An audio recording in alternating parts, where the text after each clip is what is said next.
ছেলেটা মতুয়া ধর্মের কেউ বুঝতে পারেনি, কারণ আমার আচারমালা আমার ভিতরে ছিল, তাহলে সেটাও কেউ দেখতে পারেনি, তার মানে কেউ বুঝতে পারেনি যে মতুয়া। তাহলে ধর্মের আলাদা রং হয় না মা, ধর্মটাকে ধারণ করতে হয় হৃদয় অন্তঃকরণে মানবতা দ্বারা, যার মধ্যে মানুষের মনুষ্যত্ব বোধ জাগরিত হবে, মানুষের প্রতি ভালোবাসা থাকবে, মানুষের প্রতি স্নেহ সহানুভূতি থাকবে, সেটাই প্রকৃত ধর্ম হবে। ও মা, বৈষ্ণব হইতে মনে ছিল বড় সাদ, ত্রিনাদপি ষোলকিতে পড়িয়ে গেলাম বাদ। ত্রিনাদপি ত্রিনাদপি শুনেছিল তরুরেব সহিষ্ণুনা, অমানিরেন মানদেওয়া কীর্তনিয়া সদা হরি। এই হলে বৈষ্ণব হওয়া যায় মা।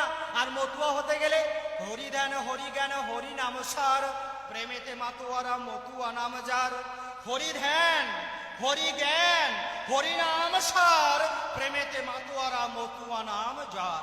সেই মতুয়া হতে পারে যার মধ্যে প্রেমের অঙ্কুর প্রস্ফুটিত হয়েছে, যার মধ্যে প্রেম এসেছে, সেই প্রকৃত মতুয়া হতে পারে। আমা, তাহলে এবার সেই হতে গেলে কি করতে হবে? ওই যে আমি যে প্রসঙ্গে ছিলাম, আমরা যে দোষ দিই ছেলে মেয়েকে, আমার বিজ্ঞানীরা বলছে অক্সফোর্ড বিশ্ববিদ্যালয় যেসব আমার এখানে যারা আমার উচ্চশিক্ষিত বা লেখাপড়া করা আমার দাদা দিদি ভাই বোন বন্ধুরা রয়েছে, তারা প্রত্যেকে জানে অক্সফোর্ড বিশ্ববিদ্যালয় পৃথিবীর সুনাম ধন্য যে বিশ্ববিদ্যালয়গুলি রয়েছে, তার মধ্যে একটি হচ্ছে অক্সফোর্ড বিশ্ববিদ্যালয়। এই অক্সফোর্ড বিশ্ববিদ্যালয়ের একদল গবেষক তারা গবেষণা করে দেখিয়েছে, একটা সন্তান পেটে থাকাকালীন মা যা যা আচরণ করবে, ওই সন্তান তাই তাই মায়ের কাছ থেকে নিয়ে জন্মাবে। আর আমার গুরুচান ঠাকুর কত আগে বলেছে, আমার গুরুচান ঠাকুরের কথাটা বললো আমরা বুঝলাম না। গুরুচান ঠাকুর বললেন, সতী নারীর পতি যেন সুমেরুর চূড়া, অসতী নারীর পতি যেন ভাঙানার গুড়া। ভাঙানার গুড়া বোঝেন? নৌকার যে লম্বা মাথাটি, ওটা যদি ভাঙা হয় পা দেওয়ার সঙ্গে সঙ্গে ভেঙে যাবে, ওটাকে গুড়া বলা হয়। তাই বলছে অসতী নারীর পতি যেন ভাঙানার গুড়া। ওমা, একটা সন্তান পেটে থাকাকালীন আমরা কি করি? আমরা কি কখনো বলেছি চল তো একটু দীনপাগলের আশ্রমে যাই, একটু হরিকথা শ্রবণ করে আসি? আমরা বলিনি। কখনো আমার ছোট্ট সন্তানটিকে হাত ধরে বলেছি, বাবা চল আজ একটু দীনপাগলের আশ্রমে যেতে হবে, বহু সাধুরা এসেছে, তারা সাধু কথা বলবে। আমরা কখনো তাকে হাত ধরে আনিনি একটু সাধু কথা শ্রবণ করার জন্য। ওমা, সাধুর গুণ কি যাই গো বলা, ও যার শুদ্ধ চিত্ত অন্তর খোলা, যার পরশন পেলে প্রেমের তলা হয় মনের ময়লা যায়, সেই সাধুর পরশ পাবানোর জন্য আমরা কখনো আমাদের ছেলে মেয়েকে এই সাধু সঙ্গে আমরা কখনো নিয়ে আসি না। আমরা করি না যে চলো একটু সাধু সঙ্গ করি, আমরা ভাবি না আমার ছেলে মেয়ে লেখাপড়া করুক, ওই লেখাপড়া করে যে বিদ্যা অর্জন করে তাতে মা বাবাকে ভালোবাসা যায় না মা। তাই প্রয়োজন সাধু সঙ্গের। একটা সন্তান পেটে থাকাকালীন মা যা যা বৈশিষ্ট্য করবে তাই তার পাবে। বিজ্ঞানের ভাষায় বলছে ডিএনএ, ডিঅক্সিরাইবো নিউক্লিক অ্যাসিড নামক সূক্ষ্মতন্তু, যা পিতামাতার বৈশিষ্ট্য সন্তানের মধ্যে বয়ে নিয়ে আসে। আমরা আমাদের মা বাবারা, আমার মারা যখন বিশেষ করে পেটে সন্তান থাকে, তারা কি করে মা? তারা কি শ্রী শ্রী হরিলীলামৃত পাঠ করে? করে না। তারা শ্রী শ্রী গুরুচাঞ্চরিত পাঠ করে না। তারা কি শ্রী শ্রী হরিসঙ্গীতের গান করে না। শ্রী শ্রী মহাসংকীর্তনের গান করে না। কি করে? অহর্নিশি মোবাইল নিয়ে তারা মোবাইল দেখতে থাকে, না হলে টিভির পর্দায় বসে সিরিয়াল দেখে। বলুন তো দেখি মা, ওই যে শিক্ষা পেটের থেকে পেয়ে এলো, আপনি বুড়ো বয়সে ভাবেন কি করে ওই সন্তান আপনাকে ভাত দেবে? এটাই গুরুচাঁদ ঠাকুরের আদর্শ, এটাই গুরুচাঁদ ঠাকুরের আদর্শ। তাই আমার হরিচাঁদ ঠাকুর বললেন, দৈনিক প্রার্থনা করিবে। আমা, দৈনিক প্রার্থনা করিবে। আমরা দৈনিক প্রার্থনা করি মা? হরিচাঁদ ঠাকুরের দ্বাদশটি আজ্ঞা টানিয়ে রেখেছে, সদা সত্য কথা বলিবে, পরস্ত্রীকে মাতৃজ্ঞান করিবে, জগৎকে প্রেম করিবে, শ্রী শ্রী হরিমন্দির প্রতিষ্ঠা করিবে, সরলীকৃত হইতে সাবধান থাকিবে। এই যে দ্বাদশটি বাণী টানিয়ে রেখেছে আমার হরিচাঁদ ঠাকুরের, এই দ্বাদশটি আজ্ঞার মধ্যে একটা আজ্ঞা হচ্ছে দৈনিক প্রার্থনা করিবে। প্রার্থনা করলে কি হয় মা? আমরা যদি সন্ধ্যাবেলায় সমস্ত কর্ম সেরে একটু দয়ালু হরিচাঁদ ঠাকুরের যার বাড়িতে যেমন আছে, যার বাড়িতে মন্দির আছে মন্দিরে বসে, যার বাড়িতে ঘরে আসন পাতা আসনের সম্মুখে বসে যদি একটু আমরা করজোড় করে মাত্র তো 10টি লাইন, বেশি তো নয়, জয় জয় হরিচাঁদ জয় কৃষ্ণ দাস, জয় শ্রী বৈষ্ণব দাস জয় গৌরী দাস, জয় শ্রী স্বরূপ দাস পঞ্চ সহোদর, পতিত পাবন হেতু হইলাই অবতার, জয় জয় গুরুচাঁদ জয় হীরামন, জয় শ্রী গোলকচন্দ্র জয় শ্রীলোচন, জয় জয় দশরথ জয় মৃত্যুঞ্জয়, জয় জয় মহানন্দ প্রেমানন্দ ভয়, জয় নাটু জয় ব্রজ জয় বিশ্বনাথ, নিজ দাস করি মোরে করো আত্মসাৎ। এই কথাটা বলতে কি খুব কষ্ট হবে মা? কিন্তু আমরা করার সময় পাই না। আমরা করার সময় পাই না, তাহলে কি করে হবে মা? আজকের অমা আমার অশ্বিনী গোসাই গানে বলছে, আমি আচরণ করতে পারি না, ক্ষমা করবেন, তবু বলতে বাধ্য হচ্ছি। আমার অশ্বিনী গোসাই গানে লিখছেন, যে জন রক্ষা করে পিতৃধন সেই সে হবে বাপের বেটা বিচক্ষণ, পিতৃধনের উপর হরিধন বিরাজ করে, লয়ে রাসেশ্বরী রাজবিহারী মহারাজ করে। এই যে পিতৃ সত্তা, যার জোরে আজকে একটা ছোট্ট বাচ্চা দেখুন, এই যে শিশু, এর মধ্যে কিন্তু লজ্জা ঘৃণা ভয় নেই। তাই আমার অশ্বিনী দেখুন, আমার অশ্বিনীর গান আমি ভাবি আমার অশ্বিনী কি দেয়নি। বলছে আমি বাল্যকালে মায়ের কোলে ছিলাম সুনির্মল স্বভাবে, গেছে বয়সে বেড়ে সেবাব ছেড়ে যৌবনের প্রভাবে। তাহলে যখন শিশু ছিলাম আমার মধ্যে যৌবন ছিল না, তাই আমার লজ্জা ঘৃণা ভয় ছিল না। আবার যখন বুড়ো হয়ে যাব, যৌবন চলে যাবে, আমার মধ্যে থেকে লজ্জা ঘৃণা ভয় চলে যাবে। তখন আমি হয়তো দেখা গেল বুড়ো বয়সে পারছি না, আমার কাপড় খুলে পড়ে যাবে, তো আমার সন্তান, আমার ছেলে মেয়ে এসে আমাকে পরিয়ে দেবে, আমাকে স্নান করিয়ে দেবে, মানে আমি আবার শিশু হয়ে গেছি। তার মানে তখন আবার শিশু। এই পাগল যারা ভাবে তারা আজীবন শিশু থাকতে পারে, তাই তাদের লজ্জা ঘৃণা ভয় নেই, তাদের লজ্জা নেই, ঘৃণা নেই, ভয় নেই, তারা প্রেমের জগতে বিরাজ করতে পারে মা। আমা সেই পাগলদের কাছে আসলে তাহলে তারা সঠিক সন্ধান দেবে, তারা সেই মানুষ হওয়ার সন্ধান দেবে, সেই সন্ধানটুকুকে গ্রহণ করতে হবে মা।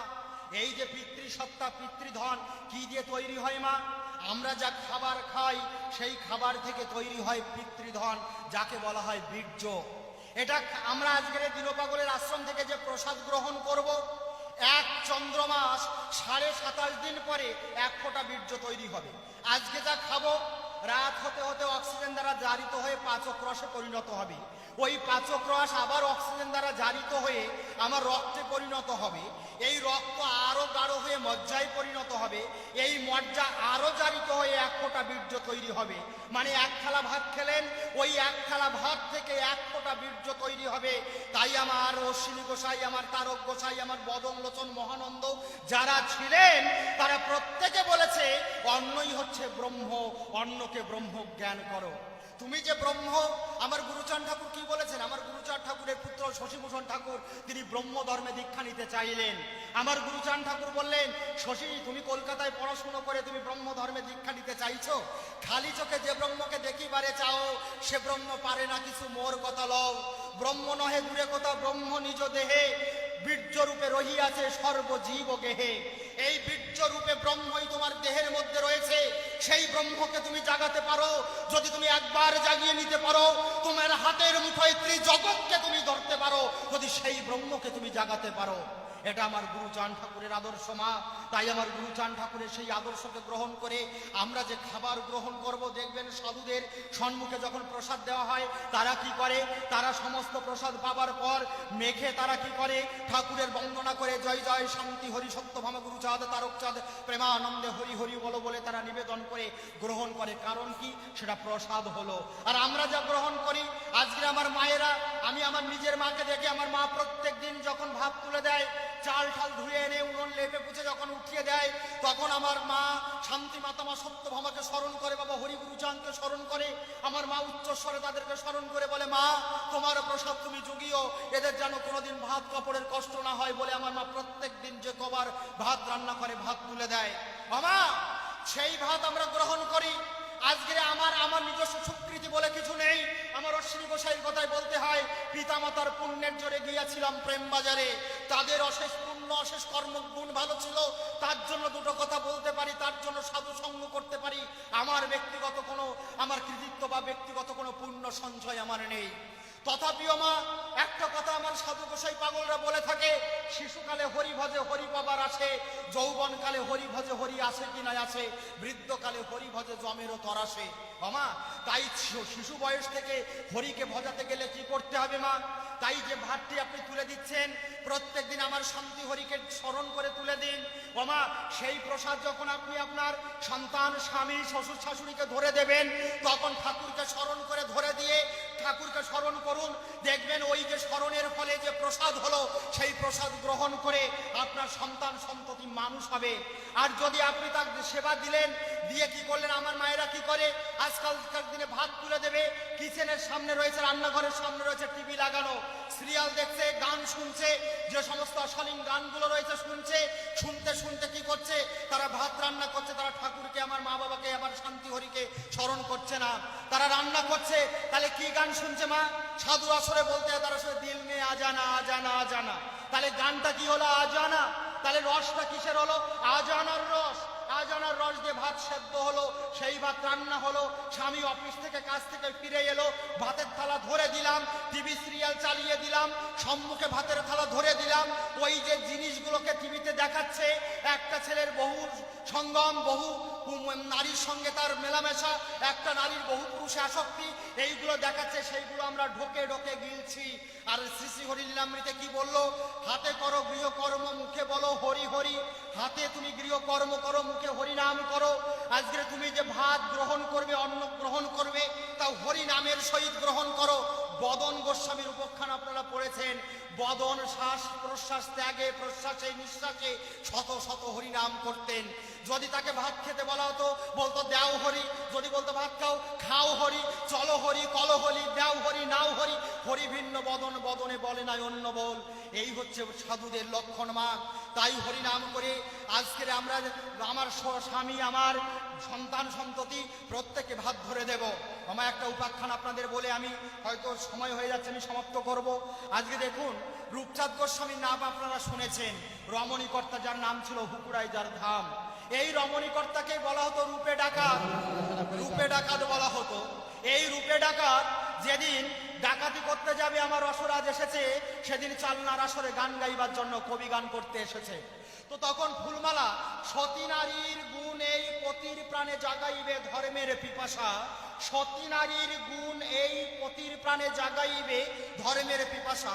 আজকে আমার ঘরের যুবক সমাজ নেশা করতে করতে শেষ হয়ে যাচ্ছে। দোষ কাদের?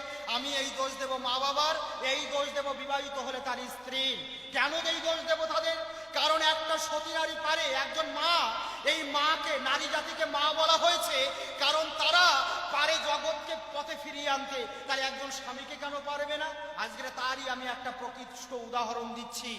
এই রূপচাঁদ গোস্বামী যে এত বড় দস্যু ছিল, ডাকাতি করতে চলেছে, ফুলমালা তাকে বলছে যে তুমি প্রাণনাথ, তুমি আজকেও ডাকাতি করতে যাচ্ছ? বলছে কেন? বলছে জানো না আজকে চালনার আসরে রসরাজ গান গাইতে এসেছে, রসরাজ তারকচাঁদ। যে মানুষকে দর্শন করলে নাকি মহাদস্যু ও সাধু হয়, সে মানুষটি গান গাইতে এসেছে। গ্রাম শুদ্ধ মানুষ গেছে রসরাজের গান শুনতে, আর তুমি কিনা যাচ্ছ ডাকাতি করতে।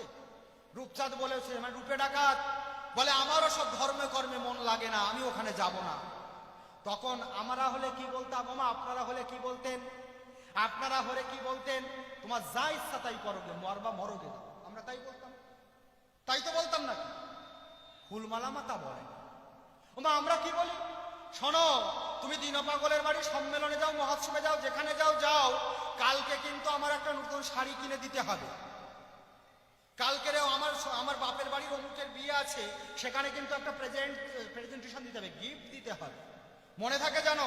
তা তুমি আশ্রমে যাওয়া যা করো মা, যদি এই চিন্তা এই সাধু সঙ্গে আসার আগে যদি ঢুকিয়ে দেওয়া হয়, ওই সন্তান, ওই মানে পুরুষটি এই সাধু আসরে এসে বসতে পারবে না।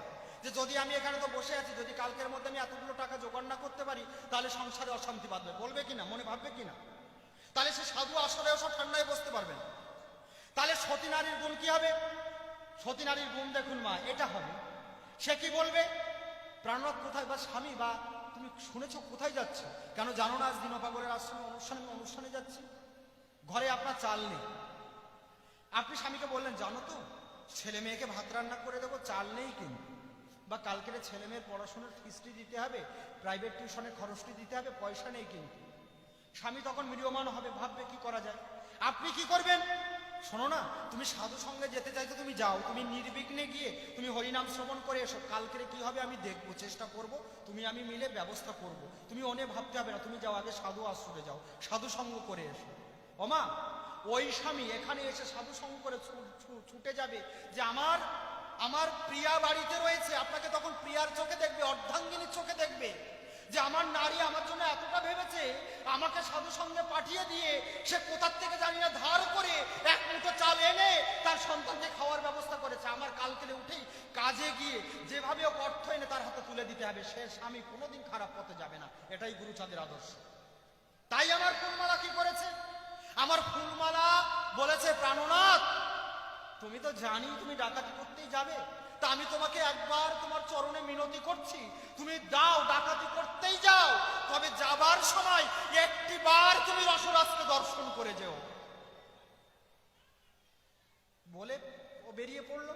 এদিকে ফুলমালা ভাবছে মনে মনে, হে রসরাজ, আমি শুনেছি তুমি পরম হরিভক্ত, তোমার দর্শনে নাকি মহাদস্যু সাধু হয়।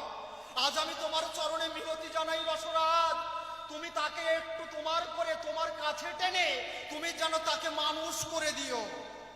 সতী নারীর গুণ মা। তখন রমণীকর্তা ডাকাতের বেশে চলেছে, পথে যেতে যেতে ভেবেছে এই দাঁড়া, সঙ্গী সাথীদের বলছে দাঁড়া। বলে কেন? বলছে শোন, আমার স্ত্রী তো বলেনি ওই হরিনাম টাম শ্রবণ করতে বা কবি গান শুনতে, বলেছে একবার একটু দেখে যেতে, তাই স্ত্রী এত করে বললো ফুলমালা, আমি একবার অন্তত দেখে যাই। তো ওই রূপচাঁদ মানে রূপে ডাকাত ওই পোশাক পরে কবি গানের আসরে গেছে। মা, এই যে আপনারা এত সুন্দরভাবে বসে হরিনাম শ্রবণ করছেন, যদি এখন একটা মস্তান গুন্ডা যদি চলে আসে, যদি তাকে চেনেন, তাহলে আপনাদের মনের মধ্যে একটা ভয় হবে না, না কি একটা অঘটন এখানে ঘটে? তো সাধারণ মানুষ যারা গান শুনছিল তারা ভাবছে আজকের এখানে একটা বড় অশান্তি বিশৃঙ্খলা ঘটবে, কারণ রূপে ডাকাত আজকে এই আসরের দিকে আসে। তখন রূপে ডাকাত রূপচাঁদ গোস্বামী গিয়ে ওই আসরে দাঁড়িয়েছে, আসরের পেছনে। আর আমার তারক রসরাজ, যার উপজটা বাঁধা, যার সৌম্য তনু রম্য জনু চৌরাশ ললাট, যার শুভ্রকান্তি কলেবর দেহ, তিনি দুহাত তুলে গান গাইছে, মনা ভাই দেখ নাছে ভবের খেলা। হাত তুলে গান গাইছে, মনা ভাই ভবের খেলা দেখো, দিনে দিনে বেলা ডুবে যাচ্ছে, কিন্তু আমরা কেউ তার কথা ভাবার সময় পাই না। আমার রসরাজ গান গাইতে গাইতে ভাবসাগরে প্রেমের তরঙ্গ বয়ে যাচ্ছে। মা, কখন ওই রূপে ডাকাত, কখন নিজ আপন আত্মহারা হয়ে নিজের দর্শক বৃত্তির মন ভুলে গিয়ে কখন ওই আসরে পড়ে হরিনাম শ্রবণ করতে করতে গড়াগড়ি দিয়েছে, তার অজান্তে সে নিজেও জানে না। ওই যে দৃষ্টিবাণে রসরাজ তাকে যে মানুষ করে নিল, সেই মানুষ হওয়াতে আমার রূপে ডাকাত রমণীকর্তা হয়ে জগতের মাঝে দক্ষিণ দেশে হরিপ্রেম সাগরে ভাসিয়ে গেছে, হরিপ্রেম সাগরে মাতোয়ারা করে গেছে। ওমা, তাহলে সতী নারী কি পারে না? সতী নারীর গুণ এই মা। ওমা, আজকের আমার গোপাল সাধু হয়েছিল শুধু কাঞ্চন মাতা ছিলেন বলে, আজকের রূপচাঁদ গোস্বামী হয়েছিলেন ফুলমালা মাতা ছিলেন বলে, আজকের এই মায়েরা ছিলেন বলে আজকের সাধু হতে পারে। তাহলে আমরা সেই চিন্তা ভাবনা করব মা, নিজের ছেলে মেয়েকে মানুষ করব। গুরুচাঁদ ঠাকুরের আর একটা আদর্শের কথা বলি। আমার গুরুচাঁদ ঠাকুর বলছে, তাস পাশা না খেলিবে, না করিবে চুরি, মদ গাজা জুয়া দাবা সব দাও ছাড়ি, অসাতর সঙ্গ ছাড়ি হরি হরি বলো, কুফল বিফল হবে পাবে প্রেম ফল।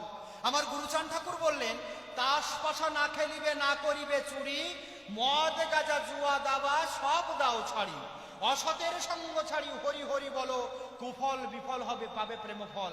কেন আমার গুরুচাঁদ ঠাকুর বললেন? আমার গুরুচাঁদ ঠাকুর যখন এই কথাটি বললেন, তখন আমার সমাজের মানুষ মদ কি জিনিস, অ্যালকোহল কি জিনিস, এটা আমার সমাজের মানুষ চিনত না। তবে আমার গুরুচাঁদ ঠাকুর কেন বললেন? আমার গুরুচাঁদ ঠাকুর ত্রিকালদর্শী, শশা গড়া জগৎ সংসার যিনি দর্শন করতে পারেন। আমার গুরুচাঁদ ঠাকুর বুঝেছিলেন একটা দিন এমন সময় আসবে, আমার এই যুব সমাজ নেশাগ্রস্ত হয়ে এই সমাজটি একেবারে অবপতনে চলে যাবে। তাই আমার গুরুচাঁদ ঠাকুর বলেছিলেন, তাস পাশা না খেলিবে, না করিবে চুরি, মদ গাজা জুয়া দাবা সব দাও ছাড়ি। আমা, মদ খেলে কি হয়? মদ খেলে পুরুষ দেহে বা যেই মদ খাক তার ডিএনএ গুলো দুর্বল হয়ে যায়। এই ডিএনএ মানে কি? ডিঅক্সিরাইবোনিউক্লিক অ্যাসিড, যা বংশগতির ধারক ও বাহক। ওমা, দেখবেন যখন মানুষ মদ খায়, বাবা যখন মানুষ মদ খায় কি হয়? মদ খেয়ে যখন রাস্তাতে চলে, সে স্বাভাবিকভাবে চলতে পারে? সোজাভাবে হেঁটে যেতে পারে? সোজাভাবে কথা বলতে পারে? পারে না। কেন পারে না? অ্যালকোহল অর্থাৎ মদ যেটাকে বলি, এইটা যখন আমার শরীরে যায় তার মধ্যে যে মাদকতা থাকে ওটা আমার দেহের বিভিন্ন কোষগুলোকে দুর্বল করে দেয়। মানে আমি যে হাতটাকে স্বাভাবিকভাবে নাড়াচ্ছি এই ক্ষমতাটা রাখে না। এই যে আমি হাতটা নাড়াচ্ছি, কখনো একটা আঙুল তুলছি, কখনো 5টা আঙুল তুলছি, এইটা কে নির্দেশ করছে আমাকে? আমার গুরু মস্তিষ্ক রয়েছে এখানে। এই মস্তিষ্ক আমাকে নির্দেশ করছে যে তুই এই কথাটার পরে এই কথাটা বলবি, এইভাবে হাতটা নাড়াবি, এটার সঙ্গে সঙ্গে নির্দেশ করছে। তাহলে ভাবুন, তাহলে তড়িতের চাইতো বেশি ক্ষমতা সম্পন্ন। যখন আমরা মদ খাই ওইটাকে দুর্বল করে দেয়, ব্যালেন্স রাখতে দেয় না, তখন আমরা দোল খেতে থাকি, দাঁড়াতে পারি না, আমার হাত পা কাজ করে না। তার মানে কি আমার দেহের অঙ্গ প্রত্যঙ্গগুলো দুর্বল হয়ে যায়। আর কি দুর্বল হয়? আর দুর্বল হয় হচ্ছে বীর্য। যে বীর্যগুলো দুর্বল হতে থাকে, তাই একটা যুবক বা একটা যুবতী যদি নেশা করতে থাকে, ওর যে একটা যুবকের শরীরে যে পিতৃসত্তা আছে, অর্থাৎ যা দিয়ে একটা সন্তান জন্ম নেবে, যাকে বলা হয় শুক্রাণু, এই শুক্রাণুগুলো দুর্বল হয়ে যাবে। এই শুক্রাণুগুলোর মধ্যে থাকা বৈশিষ্ট্য ডিএনএ তা দুর্বল হয়ে যাবে। এইবার তারপরে ওই সন্তানের মধ্যে থেকে যে শুক্রাণু মাতৃজঠরে গেল, ওই মাতৃজঠরে যাওয়া ওই দুর্বল শুক্রাণু থেকে যে সন্তান জন্ম নেবে, সে সন্তান জীবনে কখনো ডাক্তার, বিজ্ঞানী, আইএস, আইপিএস হবে না। সে সন্তানও মাতাল হতে বাধ্য হবে মা। তাই আমার গুরুচাঁদ ঠাকুর বলেছে মদ গাঁজা খাওয়া যাবে না যদি ভালো সমাজ গঠন করতে চাও, যদি মানুষ হতে চাও। আমা আজকের আমরা সন্তানের স্বাদ যখন করি, সন্তান কয়ভাবে হয়? আমার গুরুচাঁদ ঠাকুর বলছে দুভাবে হয়। কিভাবে হয়? বলছে একটা কামের সন্তান আর একটা কামনার সন্তান। কামের সন্তান কাকে বলা হয়? নারী পুরুষের জৈবিক তাড়নার বশবর্তী হয়ে একে অপরের সহিত মিলিত হয়ে যে সন্তান জন্ম দেয় ওটা কামের সন্তান। ওই কামের সন্তান মা বাবারে ভালোবাসবে না জীবনে। ওই কামের সন্তান মা বাবাকে ভাত খেতে দেবে না। ওই কামের সন্তান হরিমুখী হবে না। গুরুচাঁদ ঠাকুর বলছে তোমাদের প্রয়োজন কামনার সন্তান। কেমন করে মা? যদি একটা সন্তানের প্রয়োজন হয়, তোমরা ঠাকুরের কাছে প্রার্থনা করো, হে দয়াল হরিচাঁদ, হে দয়াল গুরুচাঁদ, তোমাকে আমরা স্মরণ করছি প্রভু, তোমরা কৃপা করো এই জঠরে যে সন্তান জন্মগ্রহণ করবে সে যেন তোমার ভক্ত হতে পারে, মানুষ হতে পারে। ওমায় এমন করে যদি কামনা করে যদি তার কাছ থেকে সন্তান আনা হয়, সেই সন্তান সাধু হয়, সেই সন্তান মানুষ হয়, সেই সন্তান ডাক্তার, ইঞ্জিনিয়ার, প্রফেসর, বিজ্ঞানী হয়, সে সন্তান মানুষ হয়। আমার গুরুচাঁদ ঠাকুরের আদর্শ এখানে। আমরা কেবল গান গাইলাম মা, মানুষ হওয়া যাবে না মা। আমরা অনেকে ভাবি একটু দীক্ষা নেবানি, কেন? হাতের জলটা শুদ্ধ হবে না, তাই তো ভাবি নাকি? অনেকে দীক্ষা নেয় কি করতে জানেন? হাতের জল শুদ্ধ করতে। বলেছে অদীক্ষিত মানুষের হাতের জল মূত্র সম আর অন্ন বিষ্ঠা সম। তাহলে বলে একটু তাহলে দীক্ষা টিক্ষা নিয়ে আসি, চলো একটু দীনপাগলের আশ্রমে যাই, একটু নাম টাম দিয়ে দেবে না, কাম হয়ে যাবে না। ও মা, শুধু নাম নিলে কাম হয় না, সঙ্গ করতে হয়, সাধু সঙ্গ। দীনপাগল কি আদর্শ দৃশ্যে নেবেন না আপনারা?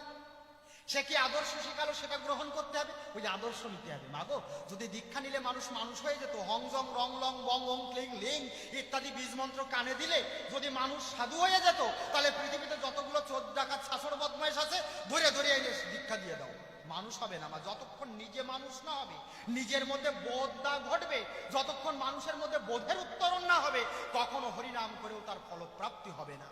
তাই আগে নিজেকে মানুষ হতে হবে। তাই হরিচাঁদ ঠাকুর সেই মানুষ হবার ধর্ম দিল। আমার গুরুচাঁদ ঠাকুর বললেন দীক্ষা তো স্বীকৃতি মাত্র, দীক্ষা তো স্বীকৃতি মাত্র, হব আমি ভালো, হব ভালো, কব ভালো, রব আমি ভালো। আমার গুরুচাঁদ ঠাকুরের কথা। বাবা, তোমার দীক্ষা কেবল স্বীকৃতি। তুমি ভালো হবা কখন? যখন তুমি ভালো কবা, ভালো হবা, তুমি ভালো থাকবা। তাই নিজেকে আগে ভালো হতে হবে। আর নিজেকে ভালো হতে হলে প্রয়োজন কি? ভালো সঙ্গ করা, ভালোভাবে থাকা, তবেই ভালো হওয়া যায় মা, না হলে ভালো হওয়া যায় না। মামা একটা দীক্ষার ঘটনা বলি। বরিশালের একটা গ্রাম, আমি গ্রামটার নাম এই মুহূর্তে মনে পড়ছে না, একটা ছোট্ট মেয়ে তার মানে বাবার কাছে ছোটবেলায় সে বায়না ধরেছে, মানে ওড়াখাদি গেছে। ওড়াখাদি যাবার পর বলেছে, ও বাবা, বাবা এটা একদম বাস্তব ঘটনা মা। আমার গ্রামের নামটা মনে পড়ছে না এই মুহূর্তে, বরিশালে। তো তার সেই ছোট্ট মেয়েটি বাবার কাছে বায়না ধরেছে, ছোট তো, বলছে বাবা ওই ওড়াখাদি গেছে, ঠাকুরের ছবি দেখেছে, বলছে বাবা এই কে? বলছে ওই বাবা একটু রসিকতা করে মেয়ের সঙ্গে বলেছে, মারে ওই তো ছেলে। মানে হরিচাঁদ ঠাকুরকে দেখিয়ে বলেছে, মারে ওই তো ছেলে। বলে আমার ছেলে বাবা? বলে হ্যাঁ। ছোট্ট মেয়ে ওই কথা শুনে বাড়ি এসছে। এসে বাবাকে বলেছে, ও বাবা আমার ছেলে এনে দাও। বাড়ি এসে বায়না ধরেছে, আমার ছেলে এনে দাও।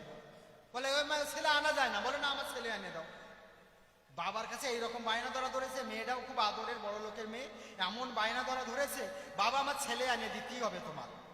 এখন বাবা নিরুপায় হয়ে কি করেছে, বলে মা এনে দেবালি দাঁড়া। ছোট্ট একটা ওড়িশার পালবাড়ি যে বলেছে কি, ছোট একটা ওড়িশার ঠাকুরের মূর্তি বানাইয়ে দাও। ছোট্ট একটা ওড়িশার ঠাকুরের মূর্তি বানাইয়ে দিছে। এখন আনার পরে ওই মেয়ের হাতে তুলে দিছে। বলে এই নে মা, এই হচ্ছে তোর ছেলে এনে দিছে। বলে আমার ছেলে তো ভালো, তো মা বাবা ভালো হয়েছে আমার ছেলে। ওই ছোট্ট মেয়ে, ও কিন্তু পূজা কি জিনিস, ঠাকুর কি জিনিস বোঝে না মা। ও কি করে, ওই খেলা করার মতন ও যেখানে খেলা করে ছেলেরে বসায় তো এ বাবা মানে ছেলেরে বসায়, বলে নাও তুমিও বসো আমিও বসি, রান্নাবাটি খেলে ঠাকুরের সঙ্গে। ওরে যা খেতে দেয় ওর মা, সে যাই দি ওই পাশে থালার পাশে বসাইয়ে ওই মাকায় ঠাকায় ঠাকুরের মুখের কাছে ধরে, বাবা খা, বাবা খা। মাটির প্রতিমা খায় নাকি, ওই খানিকক্ষণ ওই খা খাটা বলে নিজে নিজে খায়। খাই আবার ওরে আবার ঘুম পাড়ে, ওর পাশে নিয়ে শোয়। এই করতে করতে মেয়েটি বড় হয়ে গেল, কিন্তু ওর ওই ভাব আর গেল না।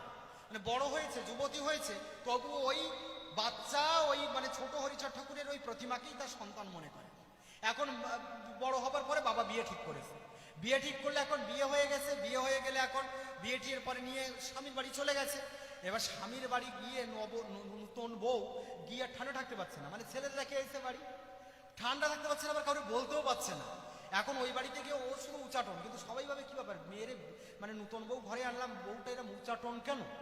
এবার সে মানে ঠান্ডা থাকতে পারছে না, মানে সে যেন পাগলের মতন, মানে নিজের বাচ্চাকে রাখলে মানে একেবারে সে তার নিজের সন্তানের মতন ভাবে। ভাবছে আমার ছেলে যেমন মানে একটা মার কাছে তার সন্তান যেমন, ওর কাছে তাই। তখন ভাবছে আমি কি করি, কাউকে তো বলতে পারছে না। এখন এই অবস্থায় তার বাসর ঘরে স্বামীর কাছে মানে কান্না করে পড়েছে। বলছে তুমি কাঁদছো কেন? বলছে আমার না ছেলে আছে। বলেন বিয়ে করে নিয়ে গেছে, যদি সেই স্ত্রী একেবারে বাসর করে বলে আমার ছেলে আছে, স্বামী কি আর সহ্য করতে পারে? বলে কি বলো তুমি? বলে হ্যাঁ সত্যি, বিশ্বাস করো আমার ছেলে আছে, সে এই 2 দিন খেয়েছে কিনা বলে হাউ হাউ করে কাঁদছে। বলছে তুমি তো আগে বলনি। বলে আমার বলা হয়নি। বলছে কি তোমার ছেলে, এ কোথায়, নাম কি? বলছে কেন, ওই ওড়াকান্দির হরিচাঁদ ঠাকুর আমার ছেলে, সে আমার বাড়িতে আছে, সে 2 দিন খেয়েছে না খাইনি আমি তো বুঝতে পারিনি, তাই আমি তাকে ছাড়া পারবো না আমি। ওই কথা শোনা মাত্র স্বামী বাসর ঘর ছেড়ে বেরিয়ে এসে মা বাবাকে ডেকেছে, মা বাবা সবাই ওঠো ওঠো ওঠো। সবাই উঠেছে। বলে কি? বলে তোমাদের নাতি আছে, নাতি রে আনুনি, শুধু বৌমা নিয়ে আইসো। হর্ষাল শুনেই তো মনে অজ্ঞান হয়ে গেছে। বলে বলে কিছে? বলে হ্যাঁ তোমরা নাতিরে থুয়ে তোমরা শুধু বৌমা নিয়ে আইসো। বলে বলিস কি? বলে এই ব্যাপার, ওড়াকান্দির হরিচাঁদ ঠাকুর তোমাকে নাতি, তারে থুয়ে তোমরা খালি বৌমা নিয়ে আইসো। বলে এ তো দেরি সহ্য হয় না, কালকে সকালেই যাই আমরা ঢাক ঢোল কাসর বাজাই আমরা আমাকে নাতি ঘরে নিয়ে আসবো। ওই শুনে ওই স্ত্রী তো খুব খুশি। এইবার ওই এনে দিয়েছে ঢাকঢোল বাজিয়ে, ছোট্ট মন্দির বানিয়ে দিয়েছে, সেখানে রেখে প্রত্যেক দিন ওই সন্তান জ্ঞানে তাকে সেবা করে। এখন একদিন তার স্বামী শ্বশুর শাশুড়ি কেউ বাড়িতে নেই, এক ভিক্ষুক এসেছে। এসে এক বৈষ্ণব ভিক্ষুক এসে দেখে পুজো দিয়ে মানে খাওয়াচ্ছে, মানে এসে দেখে ওই মন্দিরে বসে ভাত মাখাইয়ে ওই মাটির প্রতিমার সামনে বসে বলছে, খা বাবা খা, তাড়াতাড়ি খা, আমি কাজ করবো, বুঝিস না আগে আমি বাপের বাড়ি ছিলাম, তখন কাজ করা কম লাগতো, তোরে নিয়ে বসে থাকতে পারতাম, এখন কত কাজ করতে হবে, তোর বাবারে খেতে দেবো, তোর দাদু ঠাকুমা খেতে দেবো, তুই তাড়াতাড়ি খা তাড়াতাড়ি খা। মাটির প্রতিমারে ভাত নিয়ে সাদাসাদি করতেছে, ওই বৈষ্ণব লক্ষ্য করেছে। করে এখন বলে কি, মা 2 ভিক্ষে, জয় রাধে ভিক্ষে। বলে কি, ওখান দিয়ে ইঙ্গিতে দেখাইছে, মানে চুপ করে বসো দেব, বাবা আমার ছেলেদের খাওয়াই, ঘুম পাড়াইনি, দুপুর হয়েছে। এখন ওই খানিকক্ষণ ধরে ওইসব করে টরে ওই মানে ছোট হরিচাঁদ ঠাকুরের মূর্তিকে শোয়াইয়ে রেখে বাইরে এসে বলে, বাবা এইবার বলো। বলে আমার ভিক্ষে দাও মা। বলে কারে খাওয়ালে? বলে আমার ছেলে। বলে কেডা তোমার ছেলে? বলে ওড়াকান্দির হরিচাঁদ ঠাকুর আমার ছেলে। বলে ও মা, তা তুই দীক্ষা টিক্ষা নিছিস? বলে না তো বাবা, আমি দীক্ষা নিইনি। তো কয়েকে দীক্ষা না নিলি তো তোর হাতে চলে গেছে, ওর মনে কিন্তু এটি ধরে গেছে যে আমি যদি আমার দীক্ষা না নিয়ে আমার ছেলেটা খাওয়াই, আমার ছেলে পেট খারাপ করবে। কত বড় সহজ প্রেম! সহজ প্রেম তো সহজ নয়, আমরা গান করি মা এরে বলে সহজ প্রেম। এ প্রেম আবার সহজ নাকি? সহজ প্রেম কিন্তু সহজ জিনিস না। ও মনে মনে ভাবে আমার ছেলের পেট খারাপ করবে আমি এই আদ্যে খাওয়ালি। স্বামী কাজ ছেড়ে বাড়ি আইছে, বলে শোনো আমার কালকের একজন আজকের মধ্যে আমার গুরুদেব এনে দাও। কই কেন? বলে আমি দীক্ষা নেবো, না হলে আমার ছেলের ভাত দিয়ে খাওয়াতে পারতেছি না। বলে কেন? বলে এই ব্যাপার। বলে শোনো এত তাড়াতাড়ি তো পাওয়া যায় না, তো আমি তোমার খুঁজে এনে দিচ্ছি, তোমার একজনকে দিয়ে তোমার দীক্ষা দেওয়া হবে। বলে এখন ওই স্বামী খোঁজেও আছে, কাজেও যায়। এইভাবে 1 দিন 2 দিন 3 দিন গত হয়ে গেছে, কোথায় পাইনি। এখন ও আর ওই শুধু উচাটন মানে কাজ করতে পারছে না যে আমি ছেলেটারে খাওয়াতে পারছি না, এখন ওই উঠান ঝাড় দিচ্ছে মা, উঠান ঝাড় দিচ্ছে। বাস্তব ঘটনা মা, এটা গ্রন্থের নয়, বাস্তব। মানে গ্রন্থেও যা আছে বাস্তব, আর এটা একেবারে বাস্তব মা। তখন কি বলছে, বলছে কি ওই উঠান ঝাড় দিচ্ছে, ওই মন্দিরে পাশ ঝাড় দিচ্ছে, আর ওর উচাটন মন, আমি এখনো গুরুদেব এলো না, আমি দীক্ষা নিলাম না, আমি ছেলেকে খাওয়াবো কি করে, ওই বলে আর কাঁদে আর উঠান ঝাড় দিচ্ছে। এখন উঠান ঝাড় দিতে দিতে কেউ পিছনে ডাক দিচ্ছে, ও মা আমার খিদে লাগিছে রে মা, খেতে দিবি না? হাউ করে কাঁদছে, বলে কে ডাকে আমারে? আবার ঝাড় দিচ্ছে, বলে আমার মনে হয়তো ভ্রান্ত হয়েছে। আবার ঝাড় দিতে দিতে দিতে দিতে এবার ঝাড় দিচ্ছে, পেছন থেকে এসে কাপড়ের আঁচল ধরে টেনে বলছে, ও মা 3 দিন হয়ে গেল তুই আমাকে খেতে দিসনি মা, খেতে দে আমি খাবো। ওই মেয়েটি, ওই মা তাকিয়ে দেখে ছোট্ট হরিচাঁদ এসে তার কাপড়ের আঁচলের মুড়ো টেনে বলছে, মারে 3 দিন খেতে দিসনি, তুই আমাকে এবার খেতে দে, তোর দীক্ষা লাগবে না, তোর শিক্ষা লাগবে না, তুই আমাকে খেতে দে।